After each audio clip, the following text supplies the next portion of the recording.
Welcome to the More Than Anxiety podcast. I'm Megan DeVito, and I am the life coach for stressed out and anxious women living with anxiety who want more out of life. I'm here to help you create a life you love to live where anxiety isn't holding you back. Get ready for a lighthearted approach to managing anxiety through actionable steps, a lot of truth talk, and inspiration to take action so you walk away feeling confident in your ability to have more of what you want without anxiety holding you back. Welcome to episode 29. This episode is being recorded in March of 2023. I am so glad that you landed here today. My name is Megan, and I'm a life coach for women who are stressed out and anxious.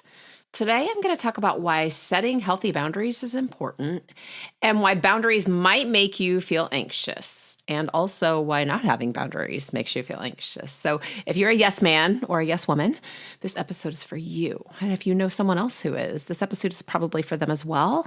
So share it with them. Let's get everybody holding their boundaries and still being kind and having fun. So let's dive in. We are taught from a really young age to be helpful and kind, and that's a great thing. It's great to volunteer. It's great to be of service and to share all of your gifts with the world. That's not what I'm talking about today. It's not holding back. Gratitude for what you can do and for what you have is super important. Volunteering for places that you're passionate about or serving in ways that are important to you can really light you up, and that is an antidote to feeling anxious. It gives you all of those good, warm, fuzzy feelings. I'm talking about when you're doing things out of guilt. I'm talking about when we do things and then we feel resentful, or we have all the thoughts about what's going on. So if you're doing things to be joyful, to be able to help somebody else by giving your time or your talents or your money, if you're doing something for the good of your community, like helping to clean up a park or working at a community garden or a food bank, and you just feel fantastic when you're finished and you love saying yes to that, please keep saying yes.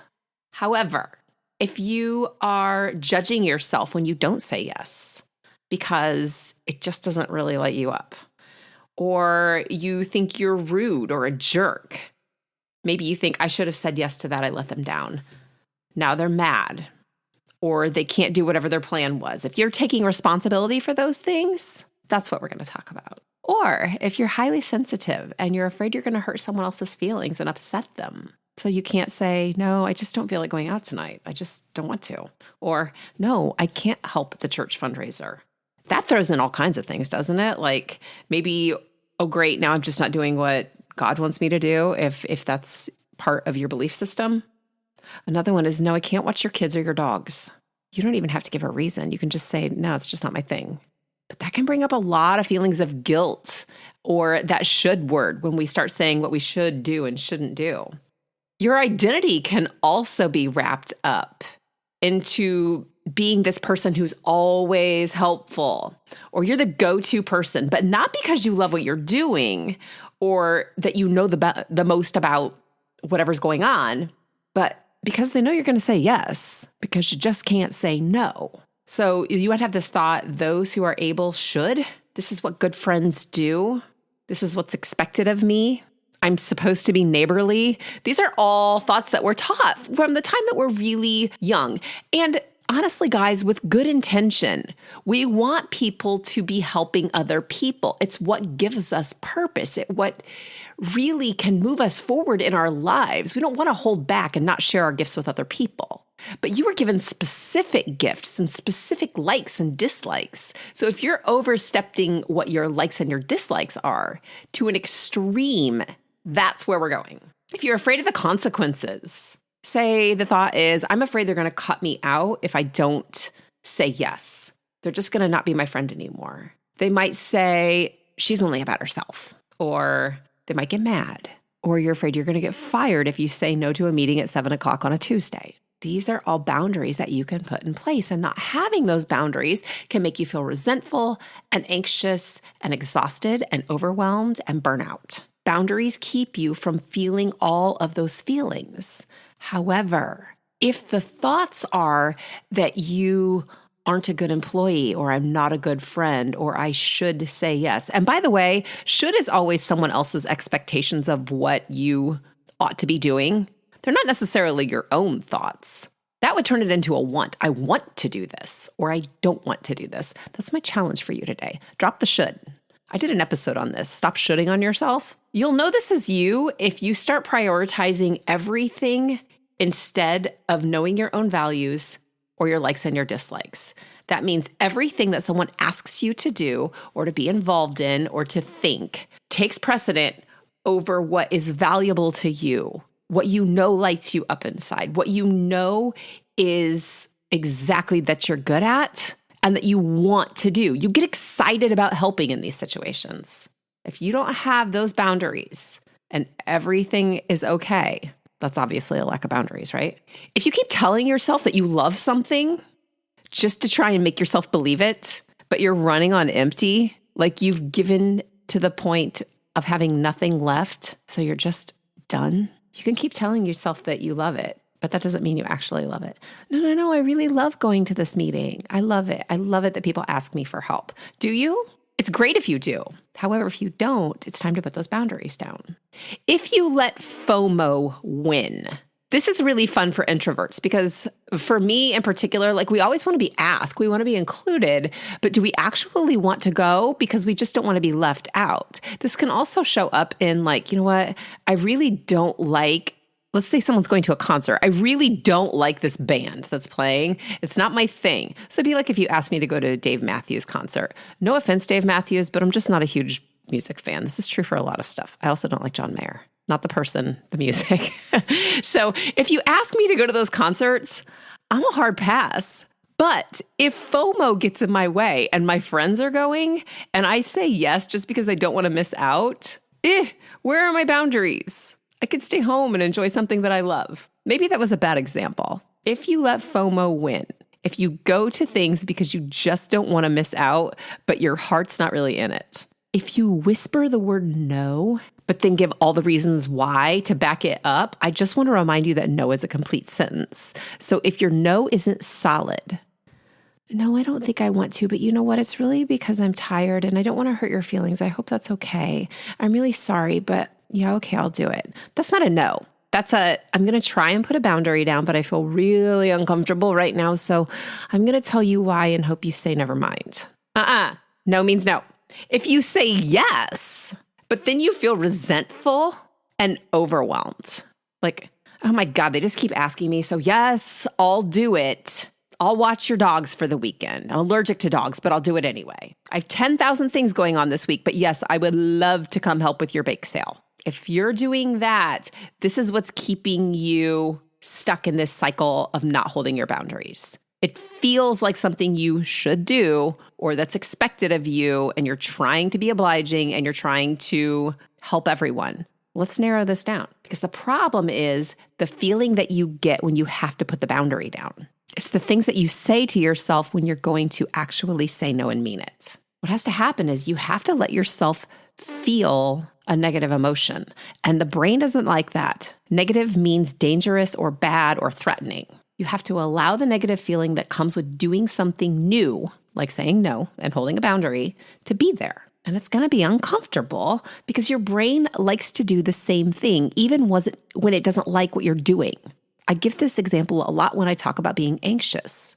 You don't like being anxious, but to actually change how you respond to feeling anxious, you have to be uncomfortable. People do not like to be uncomfortable at all. We're in this age of instant gratification and everything should feel good all the time. And I've got news. That's not the way life is.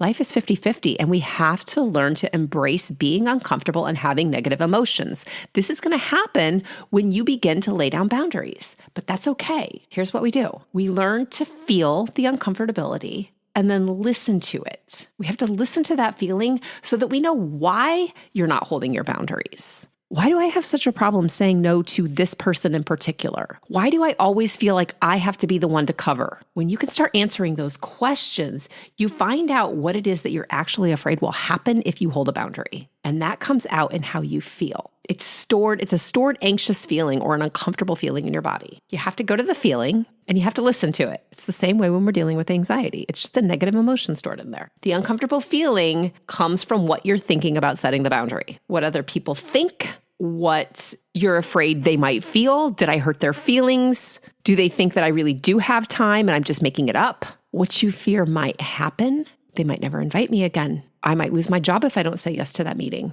Or what you think it means about you. If I don't say yes, it's because I'm selfish. It's because I don't care about other people. It's because I'm lazy. I'm just a jerk. Whatever it is that you're saying about yourself also influences why you won't hold those boundaries. Coaching can help you create these boundaries. It can help you feel really good about why you want them so they're easy to hold. This is how we do it. We start talking about all the things you're saying yes to that don't line up with your values. The things that don't make you feel good, the things that you show up resentful.